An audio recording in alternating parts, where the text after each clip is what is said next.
Productions, and I have some Boost, Ultra Boost. So this is a little weird for shoes to be featured on a tech channel, but I thought since these are trending, I might as well make a video about them. So this comes in a fairly simple box. It's got yellow stripes and purple stripes as well. Pretty cool, pretty stylish, I guess. On one side there's a sticker. It says 8.5, which is the size of the shoe, and has a picture of the Ultra Boost model I got. I personally got utility gray. I think it looks really nice. Okay, so when opening the box, okay, so here they are. So here's one of the shoes. Wow, this is pretty light. Okay, so here are the shoes. The first thing I noticed is that they're actually fairly light.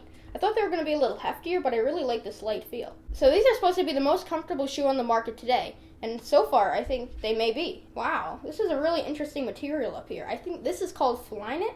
It feels almost like a sweater. It's very stretchy and flexible, and very thin as well. I actually kind of like it. I also really like the color that I picked out. It's a combination between black and gray stripes. It looks really nice in my opinion. Wow, it's like this sweater material all around. It's pretty nice. So this is the thing that the shoe is known for, Boost. So this covers the whole bottom section of the shoe.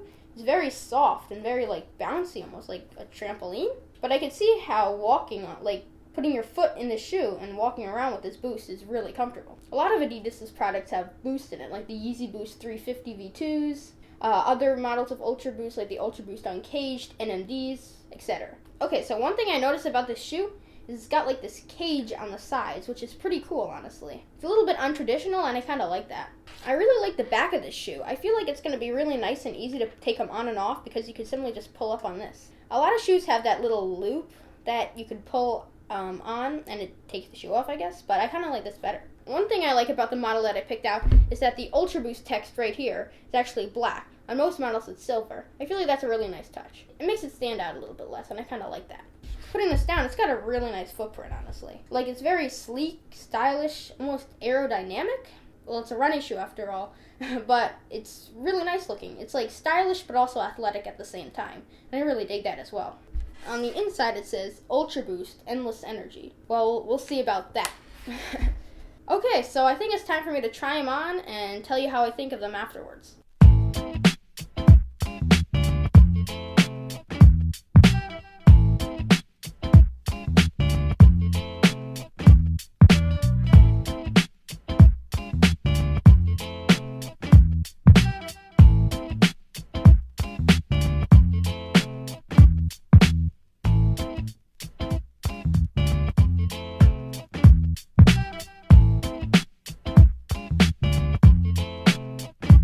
Okay, so I tried them out a little bit, and these shoes are so comfortable. I've always heard a lot of people raving about the Boost on the bottom, and I haven't really gotten why, but now I totally get it. It's just so light and airy and springy. It's so nice. When I took the shoes off and put my foot on the ground, I felt how, like, the springy my foot is without the Boost. It's kind of weird. But yeah, I'm totally a big fan of the Boost.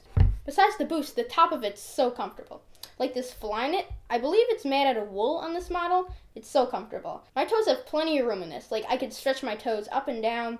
It's very comfortable. It almost feels like it's a sweater for your foot. It's also extremely warm. This really insulates your foot really well. I'm not a huge fan of the lace cage. I like it, but I don't love it. I've always been used to pulling the laces a little bit so I could tighten it, but on this shoe that doesn't happen. It's kind of like automatically tightened. In fact, the laces don't really do that much. The shoe's actually pretty snug without the laces. Also, in most Ultra Boost 3.0 pairs, this lace cage is translucent and it has like a yellowish glow to it. I'm not a big fan of that. I like this solid black one. That's why I chose these also. I'm also not a big fan of the laces. I know that the flat laces look better than round laces, but I find that it sometimes kind of twists up when you're trying to tie the shoe. Not a big deal, but it's significant enough. I'm also not a big fan of the rubber lip right here. It kind of comes off the shoe, and I find that sometimes it gets stuck under things. Like when I'm sitting down and I stand up, I find that this kind of gets stuck under it. I'm afraid that's gonna like rip it off the Boost. I don't know. But definitely for version 5.0, I'd say get rid of this little lip here.